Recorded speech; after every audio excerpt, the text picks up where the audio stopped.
더불어민주당 이재명 대표 운명의 날 한 달 뒤인 3월 26일로 결정이 됐습니다. 어제 이재명 대표 선거법 항소심 결심 공판이 열렸죠. 여기서 검찰은 지난 1심과 마찬가지로 징역 2년형을 구형했습니다.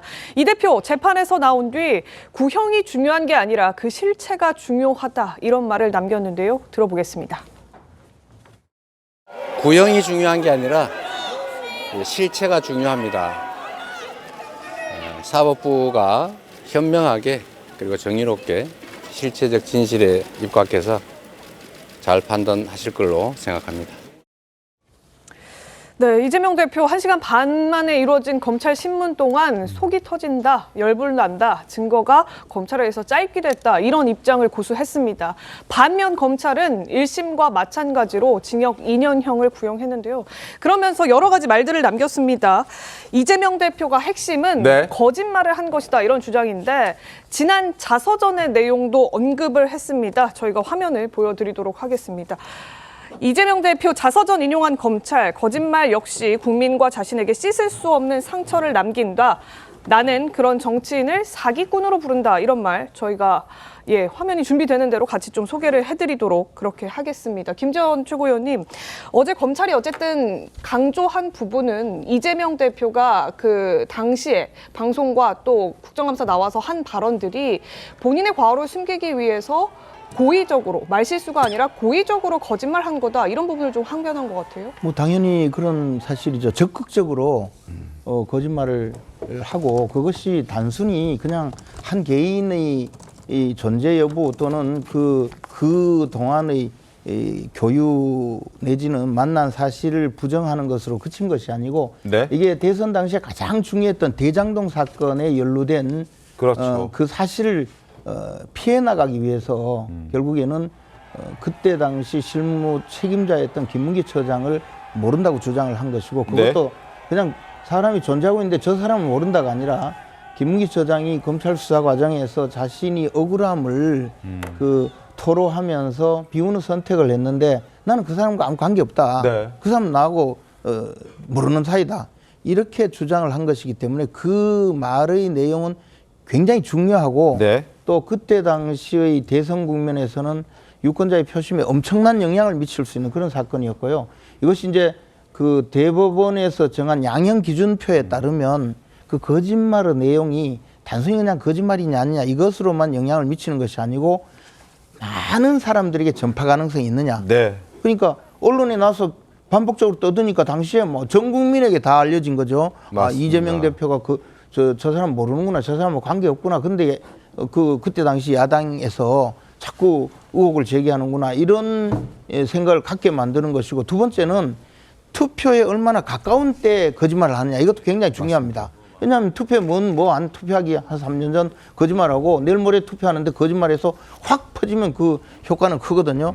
이렇기 때문에 아주 중형을 선고해야 되고 선거법상으로 사실 이 중형이라는 것은 징역형이죠. 그렇게 징역형을 선고해야 된다는 결론에 이르렀다고 봅니다. 자, 지금 김재원 전 최고께서 말씀해 주셨듯이 이 이재명 대표가 고 김문기 씨를 몰랐다고 했던 것과 그리고 백현동과 관련해서 협박을 받았다, 국토부에 협박을 받았다 했던 그 이야기를 했던 시점이 바로 대통령 선거 그 기간 중에 있었던 일이기 때문에 그만큼 더 유권자의 어떤 표심에 영향을 많이 줬다라고 볼 수밖에 없고 단순히 뭐 김문기 씨를 모른다는 수준이 아니라 자신을 둘러싸고 있던 그 대장동이란 어마어마한 의혹을 아예 선을 긋는 듯한 의도를 갖고 있었다라고 볼 수밖에 없기 때문에 이 부분에 대해서 더 중요하게 저희가 좀 봐야 될 것 같습니다. 그래서 검찰 역시 이재명 대표가 거짓말을 했고 그게 유권자의 어떤 선택에 영향을 미쳤다라는 부분을 강조하면서 지적했고 최수정 평론가님 이것 또한 사실 1심 재판부도 이렇게 봤던 것 아니겠습니까? 그렇습니다. 그러니까 이게 반복적 의도적으로 그다음에 당선에 영향을 끼칠 목적으로 그다음 미디어를 통한 영향력을 행사했다 이런 점에서 굉장히 중요하게 됐고요. 이재명 대표는 이런 이제 말하자면은 허위사실 공표가 이제 그 우리나라에만 있는 거다. 그러니까 다른 나라에서 이걸 엄하게 다스리지 않는다고 얘기를 했는데 이것 또한 거짓말입니다. 그래서 이제 민주당이 그 국회 법제처에다 한번 확인을 해본 결과 영국, 프랑스, 미국 다 있고요. 미국 16개 주에서도 이걸 채택하고 있습니다. 그러니까 왜냐하면 이게 유권자의 표심을 흐트러뜨리고 그다음에 그 유권자의 판단을 왜곡시킬 수 있는 중대 사안이기 때문에 이건 네. 민주주의의 근간을 흔들 수 있는 일이다. 그렇기 때문에 각국이 이렇게 엄벌에 처하는 거기 때문에 이게 사안의 중함과 경함은 이거는 유권자들이 판단 몫이기 때문에 이런 점에 대해서 재판부가 저는 1, 2심이 크게 사법적 판단이 다르지 않을 것이라는 저는 예상을 하고 있습니다. 예, 고의적으로 거짓말을 한 것이다. 이런 검찰의 핵심 주장이 있었습니다. 이재명 대표도 30분 동안 최후 진술을 했는데요. 본인이 하지도 않은 말을 했다고 하면 어떻게 정치인이 말하겠느냐 이런 말을 남겼습니다. 그러면서 국토부 협박 발언은 과했다. 이런 인정도 내놨는데요. 일단 그때 당시 목소리부터 들어보겠습니다. 공문이 왔습니다. 앞으로 5개 공공기관 부지에 대해서는 정부가 요청하면은 다 바꿔줘라. 만약에 안 해주면 직무유기 뭐 이런 걸 문제 삼겠다고 협박을 해서 우리 이 후보님의 성남시장 선거 선대 본부장을 하신 분이 이 개발 시행업체에 영입이 되니까 산속에 있는 자연 녹지에서 4단계를 띄워가지고 준주거지가 되면서 용적률이 5배가 늘고. 저는 연락도 잘 안 되는 사람이 말씀을 일단 드리고 국토부와 식품연구원이 요구하는 대로 법에 따라서 용도를 바꿔준 겁니다. 자, 지금 들으신 것처럼 협박은 좀 과했다.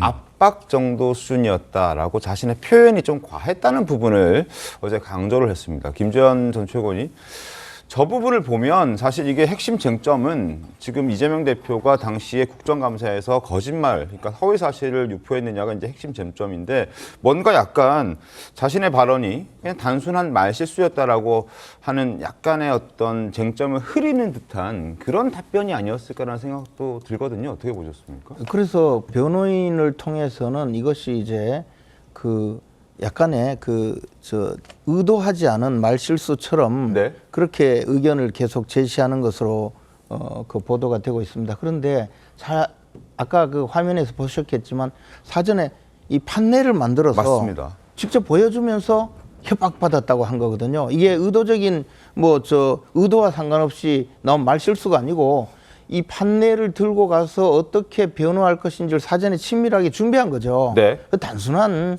말실수도 아니고 또 협박이나 압박이나 지금 그 고문 내용을 보면 그것이 아니고 이것이 혁신도시법에 의한 그 종상향이나 또 기관 이전이 아니기 때문에 이 그 종상향의 문제, 일종에서 4종으로 변경하는 문제는 귀시의 그 판단에 네. 따른다라고 하는데 그게 무슨 압박이 있습니까? 근데 공무원으로부터 국토부에서 자꾸 괴롭힌다라는 이야기를 들었다라고 하면서 주장을 하는데 그 공무원이 없잖아요. 그렇게 보관 공무원이 없단 말이에요. 그리고 식품연구원이 압박을 했다는데 자신들이 그 신청한 식품연구원의 증인도 그 전혀 성남시에 대해서 압박을 한 적이 없다고 진술을 하고 있지 않습니까? 그래서 법정에서까지 거짓말을 하고 계신다. 저는 제가 보기에는 입만 열만 계속 거짓말을 하고 있구나 그런 생각밖에 안 듭니다. 예, 김 전 최고위원 개인적인 의견으로 저희가 알도록 하겠습니다. 박수현 의원님, 이게 지금 백현동 사건 관련해서는 특히나 이제 국토부 공문이 이제 워낙 주요한 쟁점 사항으로 나왔는데 말씀 주신 것처럼 그 공문에 귀시, 그러니까 성남시에서 저기 판단할 일이라고 해서 성남시에게 판단 권한을 줬는데 이게 협박이나 압박이 될 수 있는 것이냐 이런 검찰의 문제제기가 있었던 거잖아요. 근데 어제 이재명 대표가 그러니까 최종 변론에서 협박이라는 본인의 말은 조금 과했던 것 같다. 압박 정도가 맞았던 것 같다. 이런 얘기를 해서 다소 이제 뭐 반성의 기미를 좀 보인다고 해야 될까요? 그런 좀 후퇴한 발언 아니냐 이런 지적도 좀 나오던데요.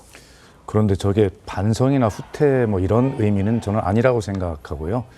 좀 더 사실을 정확하게 좀 말을 했어야 된다라고 하는 그런 생각은 들 겁니다. 네. 협박이라는 말 자체가 국정감사장에서 질문을 받고 답변하는 과정에서 사실 즉흥적으로 나온 것이기 때문에 압박을 많이 받았다 하는 말을 강조하다 보니까 협박이라는 표현을 했는데 그게 이제 발목이 좀 잡힌 거 아니겠어요? 예. 근데 이제 사실은 이런 거죠. 1심에서 저 부분이 유죄가 나온 것은 국토부가 계속해서 성남시에 공문을 보낸 것은 맞습니다. 네. 4차례 정도 보낸 것으로 그렇게 되어 있는데 1심 재판부는 국토부가 계속 공문을 보낸 것을 증거로 채택하지 않은 뭐 이런 측면들이 고려되지 않은 이런 측면들이 있다고 이제 주장하고 있는 것이죠.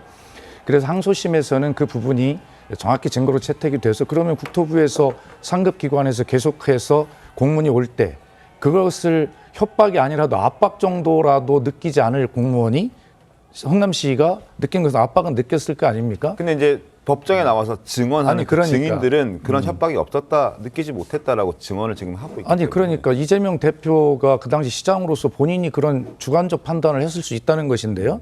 그것이 왜 이런 어떤 다툼이 되는 것인지 모르겠어요. 그리고 저 당시에 이제 박근혜 대통령께서 직접 청와대에서 주재한 저 관련 회의를 보면 그 회의록에도 성남시의 한국식품연구원이 명확하게 기재가 되면서 왜 이렇게 혁신도시 추진이 지지부진한가에 대한 대책회의를 대통령이 직접 주재하는 그 회의록에도 이 한국식품연구원이 명확히 나오고 있어요. 그런 것, 그다음에 국토부가 계속해서 공문을 보내는 것, 이런 것들을 종합적으로 볼 때 성남시장으로서는 압박을 느꼈다라고 하는 것은 당연한 것인데 그것이 국정감사에서 발언을 하다 보니 협박이라는 표현으로 과하게 표현이 된 것이죠. 뭐 이런 측면에서 보면 이재명 대표 측에서는 정말 억울한 프레임이다라고 하는 이런 생각을 주장을 아니할 수가 없는 것이고요. 그것을 우리 김재원 최고위원님이나 또 국민의힘에 주장하는 대로 의도적 거짓말이다라고 이렇게 말씀을 하시고 계신데 뭐 그 말씀도 그렇게 주장할 수 있어요. 그러나 이것이 과연 의도적 거짓말인가라고 하는 것에 대해서는 뭐 법정도 국민도 제가 지금 설명드린 이 부분들에 대해서 좀 어떤 그런 정황을 좀 판단할 뭐 그런 부분도 있지 않나 하는 생각을 갖습니다. 근데 알겠습니다. 공문을 4번 보내서 뭐 압박을 했든 협박을 했든 독촉을 했든 했다고 주장하는데 그게요, 성남시에서 계속 물어보니까 이거 저 국토부에서 그 이 종상향을 뭐 허가해 달라든가 해달라라고 보내니까 국토부에서는 유권 해석으로 보내는 거예요. 이게 네. 국토부 권한이 아니고 귀시에서 적의 처리할 내용이다라는 내용이고, 또 하나는 법적으로 협박이든 압박이든 어쨌든 국토부에서 의사를 계속 강압적으로 밀어붙였다는 주장에는 똑같아요. 더 나아가서 말씀하시듯이 응급결에 그런 말을 하게 됐다고 주장하는 것은 아마 이재명 대표가 형을 정신병원에 입원시키려고 했죠. 정신병원에 입원시켰죠 했더니 아닙니다라고 한 것이 무죄 판결을 받았는데 네. 그것이 응급결에 거짓말을 한 거다라고 해서 바로 그 권순일 대법관이 주도해서 판례를 바꿔서까지 이재명 대표의 그 선거법 위반 사건을 무죄 판결을 해준 그거를 또 한번 저 재판으로 이용해 보려고 하는 것에 불과하다라는 생각이죠. 지금 짧게만 붙이면 이 문제는 성남시 귀시에서 판단할 문제다라고 하는 그 공문에 대해서는 이재명 대표가 저 당시에 국감에서 발언할 때 그런 공문에 대한 보고는 전혀 받지 못했다라고 또 이야기를 하고 있거든요. 재판에서 처음 봤다고 이런 얘기 어제 했더라고요. 그렇습니다. 그런 예. 부분들인데 이런 부분들이 이제 저는 이런 주장을 하고 싶어요. 뭐 정치인이 의도적 거짓말을 했다면 당연히 처벌을 받아야 되겠죠. 그리고 그것으로 인해서 본인이 어떤 혜택을 받다면 그건 정말 부도덕한 일일 겁니다. 그러나 거듭 말씀드리지만 국정감사장에서 김치호 의원님과 저나 국회의원으로서 국정감사도 해보지만 그 감사위원들이 막 심하게 그렇게 몰아붙이고 하는 그런 상황 속에서 답변하는 기관장 입장으로서는 압박과 협박이라고 한 글자 틀린 이런 문제들을 고의성을 가지고 거짓말했다라고 하기에는 다소 무리가 있다, 저는 그렇게 생각을 합니다. 알겠습니다. 자, 이 백현동 문제 역시 앞서 김문기 씨와 관련돼서 대장동과 연관이 있듯이 이 백현동 역시 단순히 뭐 토지의 어떤 성격을 종상향해줬다기보다는 이 백현동도 자신이 과거 선대 본부장을 역임했던 김인섭이라는 사람이 이 과정에서 상당한 수익을 올렸고 김인섭 씨가 아시아 디벨로퍼에 영입이 되면서 뭔가 일이 진행됐던 이 의혹들이 또 불거졌었기 때문에 그것을 약간은 조금 해명하고 좀 두둔하기 위해서 저런 발언들을 좀 격하게 했다라는 지적도 당시에는 있었다는 부분도 시청자 여러분께 설명을 좀 덧붙이도록 하겠습니다.